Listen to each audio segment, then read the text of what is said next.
Halo guys, kembali lagi bersama saya Dwi FN. Kali ini saya akan sharing tentang penerimaan S1 transfer di UNS ya. Oke, kita langsung mulai aja. Pertama nih kita bahas jadwal penerimaan S1 transfer UNS ya teman-teman. Nah, jadwalnya ini yang pertama itu ada pra pendaftaran online tanggal 23 Juli sampai 10 Agustus 2020. Lalu verifikasi online oleh Kepala Program Studi S1 Transfer tanggal 23 Juli sampai 11 Agustus. Lalu ada pendaftaran online 24 Juli sampai 12 Agustus. Lalu pembayaran dan cetak kartu 24 Juli sampai 12 Agustus. Ujian online-nya tanggal 16 Agustus ya teman-teman. Nah, pengumumannya tanggal 19 Agustus dan registrasi 21 sampai 25 Agustus. Jadi tanggal ini itu ada molor sedikit teman-teman ya. Karena sebelumnya direncanakan pendaftaran itu tanggal 21 sampai 30 Juli teman-teman. Jadi ini mungkin karena ada kondisi kayak sekarang gini teman-teman ya, jadi dimundur semuanya. Oke, selanjutnya kita lihat di flowchart proses seleksi ya. Jadi di flowchart ini teman-teman ya, yang pertama itu kan pra pendaftaran online. Nah, jadi pra pendaftaran online nih bagi kalian yang belum tahu, itu kita daftar tapi cuma masukin data diri dan milih program studi teman-teman. Nah, kita milih program studi apa yang linear. Jangan sampai kalian pilih program studi yang lintas jurusan teman-teman, atau beda dengan jurusan kalian sebelumnya di D3. Nah, itu nanti akan masuk ke proses verifikasi oleh Kepala Program Studi yang kalian tuju teman-teman. Jadi kalau di UNS itu namanya audit SKS. Jadi SKS yang diakui itu sekitar 80 dari SKS di 3 kalian ya teman-teman. Nah, itu disesuaikan tuh. Kalau kalian lintas jurusan itu udah langsung ditolak. Jadi kalau kalian akuntansi daftar ke manajemen itu udah langsung ditolak teman-teman. Jadi kalian nggak bisa daftar lagi. Nah, jadi jangan sampai salah di pra pendaftaran online ini. Nah, pra pendaftaran online ini kalau kalian udah jurusannya linear atau sesuai, kalian bakal lulus pra pendaftaran online. Nah, itu pra pendaftaran online nanti lulusnya infonya ada di masuk di SMS kayak gini atau di email teman-teman. Nah, lalu setelah lulus pra pendaftaran online baru kalian melakukan pendaftaran online. Kalian bisa upload berkas yang dibutuhin kayak ijazah atau SKL, transkrip nilai kalian, pas foto dan sebagainya ya teman-teman. Jadi proses seleksi ini tertulis seleksi ujian online teman-teman. Jadi kemungkinannya tahun 2020 ini proses seleksi S1 transfer UNS itu dilakukan secara online. Cuman gimana bentuknya saya juga kurang tahu teman-teman, karena kondisi sekarang yang sulit. Nah, selanjutnya jika kalian lulus, kalian registrasi. Jika tidak, kalian gagal. Nah, oke, selanjutnya kita bahas program studi yang ada di S1 transfer UNS teman-teman. Jadi di tahun 2019 atau angkatan saya teman-teman ya, itu ada Fakultas Ekonomi dan Bisnis dibuka 3 jurusan, yaitu ekonomi pembangunan, manajemen, dan akuntansi. Nah, karena saya akuntansi, saya lebih condong membahas akuntansi ya teman-teman ya. Nah, di akuntansi ini kalian bisa dari akuntansi apa aja, atau jurusan kalian akuntansi aja itu bisa teman-teman, dan juga dari D3 perpajakan itu bisa masuk akuntansi karena masih berhubungan. Lalu di tahun 2019 itu ada Fakultas Ilmu Sosial dan Ilmu Politik yang buka itu 1 jurusan, yaitu ilmu komunikasi teman-teman. Dia bisa jadi dari D3 komunikasi, humas, dan segala sebagainya ya teman-teman. Oke, ada yang berbeda di tahun 2020 ini teman-teman. Jadi di tahun 2020 ini yang buka S1 transfer atau ekstensi di UNS ini hanya Fakultas Ekonomi dan Bisnis teman-teman. Jadi tahun ini, tahun 2020 hanya buka ekonomi pembangunan, manajemen, dan akuntansi. Nah, untuk ilmu komunikasi tahun ini sudah ditutup teman-teman. Ini sudah sesuai dugaan sih teman-teman, karena paling banyak tuh ekstensi emang ekonomi teman-teman ya. Jadi bakal bertahan cukup lama nih ekstensi ekonomi. Nah, selanjutnya kita bahas pelaksanaan ujian. Di tahun 2019 itu pelaksanaan ujiannya ada yang pertama tes potensi akademik atau TPA, lalu tes kemampuan bahasa Inggris, dan materi program studi. Nah, di TPA ini kita seperti TPA pada umumnya, namun angka-angkanya lebih sedikit sih. Kebanyakan antonim, sinonim itu ada. Pokoknya gitu-gitu deh. Angka tuh dikit lah kayaknya.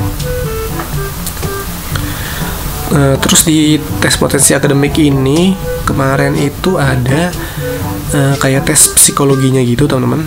Jadi nggak ada jawaban benar atau salah. Jadi jawabannya itu apa yang sesuai dengan diri kita. Tekniknya itu ya pilih yang jawaban paling baik teman-teman. Jangan jelek-jelekin. Lalu di bahasa Inggris ini, oh iya, sebelumnya di tahun 2020 ini teman-teman ya, TPA ini diganti jadi tes potensi skolastik teman-teman. Nah, TPA dan tes potensi skolastik ini mungkin berbeda ya teman-teman ya. TPS nih kayak penalaran umum, pemahaman bacaan dan menulis, pengetahuan umum, dan pengetahuan kuantitatif. Mungkin di TPS ini lebih banyak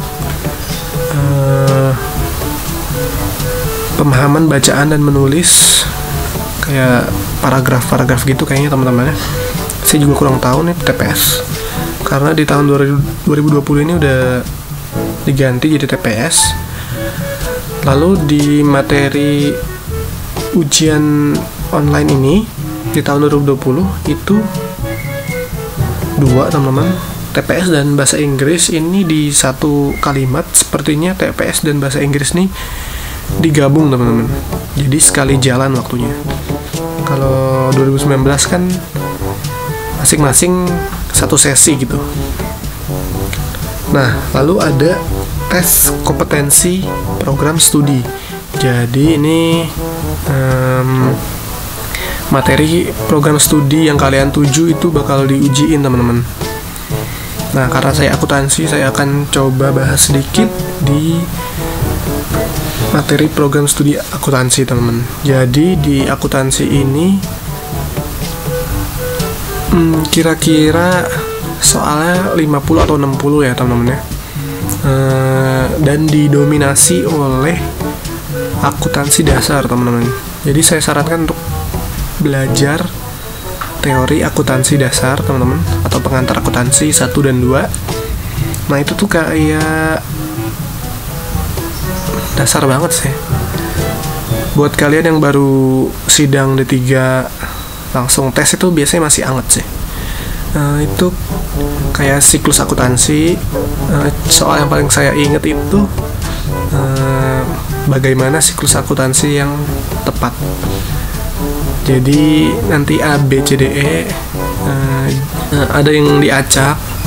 Kalian harus cari siklus akuntansi yang benar tuh apa, bukti transaksi sampai laporan keuangan sampai pembalik, itu kalian harus hafalin teman-teman ya.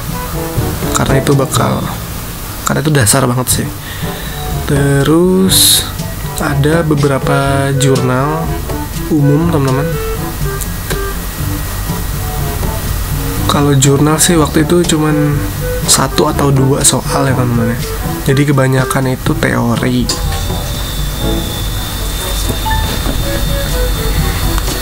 Terus ada perpajakan juga teman-teman ya. Jadi pajaknya juga itu dasar banget. Definisi pajak kayaknya. Terus di akuntansi dasar itu juga ada laporan keuangan tuh terdiri dari apa aja. Nah, terus di perpajakan tuh pokoknya teori-teorinya lah ya. Definisi pajak, pokoknya kalian pahami aja lah. Denda SPT masa, SPT tahunan tuh berapa kalau telat. Terus ada yang saya ingat lagi nih, akuntansi biaya teman. Itu kira-kira sedikit kayaknya 5 soal kali ya. Yang paling saya ingat itu kayaknya total cost itu terdiri dari apa aja, BBTKL, BOP gitu teman-teman ya. Pokoknya pahami teori-teorinya, karena di S1 ini kebanyakan teori, karena kalian kebiasaan praktek di D3, jadi saya sarankan untuk belajar teori-teorinya teman-teman ya. Oh iya, kalau TPA itu kemarin dia kira-kira 90 soal, bahasa Inggris 75 soal. Nah, bahasa Inggris ini juga itu dasar banget teman-teman. Pokoknya kalimatnya atau kata-katanya itu biasa kita denger lah. Buat saya yang gak terlalu expert di Inggris juga cuman bisa aja itu udah cukup sih. Kayak ada soal paling banyak yang banyak keluar itu di bahasa Inggris kemarin, true or false teman-teman. Jadi mana yang benar, mana yang salah gitu ya. Apakah pernyataan ini benar, salah gitu. Nah, saya tekankan satu lagi nih, perkuliahan di S1 transfer prodi akuntansi itu reguler teman-teman. Jadi pagi sampai sore, nggak ada kelas malam hari atau kelas karyawan gitu. Jadi kalian nggak bisa kerja. Mungkin untuk program studi yang lain itu ada teman-teman. Kalau saya dengar dari ilmu komunikasi itu ada, dia kuliahnya malam teman-teman. Untuk akuntansi itu pagi sampai sore.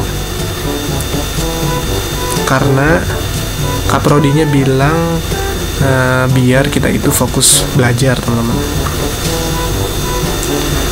Oke, selanjutnya saya akan kasih tahu bocoran UKT-nya.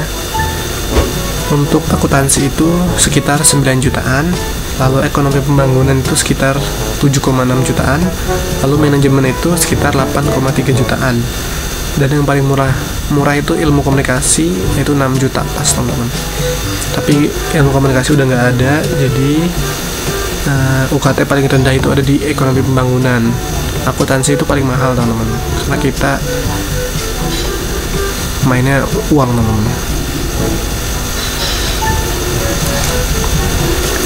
Oke, mungkin sekian aja yang bisa saya sharing teman-teman. Lalu kalau kalian ada pertanyaan bisa komen di bawah aja teman-teman. Atau mungkin kalau pertanyaan banyak bisa saya buatkan Q&A buat next video teman-teman. Oke, mungkin sekian aja video dari saya. Jangan lupa like, comment, share, and subscribe teman-teman. And see you next time.